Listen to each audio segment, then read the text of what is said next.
Monsieur le ministre, Guinée, Mali, Burkina Faso, les changements de régime dans le Sahel vous obligent à modifier radicalement votre politique dans la zone. Au Mali et au Burkina Faso, les coups d'État militaires semblent moins contestés que la présence française. Certains pensent même que la prise de pouvoir par les militaires est un gage de retour à la souveraineté. Entendez-le. Les sanctions de la CEDEAO contre le Mali ont été vécues comme ayant été pilotées par la France. Or, elles vont appauvrir les Maliens et les peuples aux alentours. Ça aussi, vous devez l'entendre. Le résultat de votre obstination, c'est que notre ambassadeur a été expulsé du Mali. Les peuples du Sahel veulent se libérer d'un lien de subordination avec la France. Est-il monétaire? Est-il économique ou militaire? Les communistes pensent que ce sont les trois à la fois. Il faut rebattre les cartes de la présence française au Sahel. Les sociétés privées de sécurité comme Wagner ne sont là que parce que la politique française sahélienne a failli. Malgré le courage de nos soldats, au Sahel, l'armée française a échoué.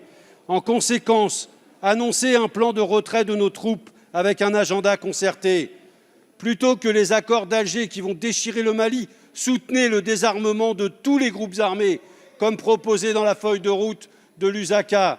Rendez une deuxième fois leur indépendance à ces États. Mettez fin au franc CFA et au pillage des ressources par les multinationales françaises. Faites respecter la démocratie et écoutez les peuples et pas seulement leurs dirigeants.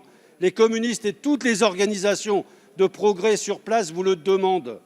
Nous l'avons constaté avec la plus grande gravité lors du colloque Donsoko à Dakar la semaine dernière. Si vous aviez fait tout cela, ces coups d'État se seraient heurtés à une résistance populaire forte.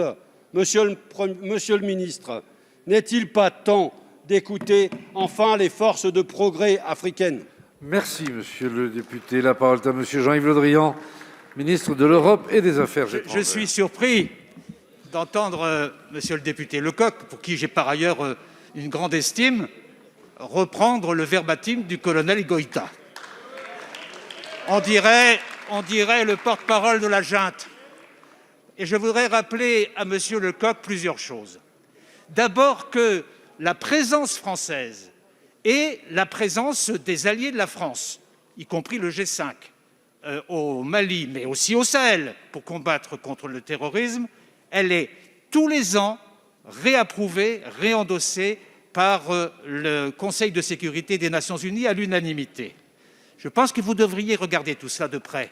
C'est la communauté internationale qui valide tous les ans. La dernière fois, c'était le 29 juin dernier, la résolution 2394, je vous conseille de la lire, premièrement.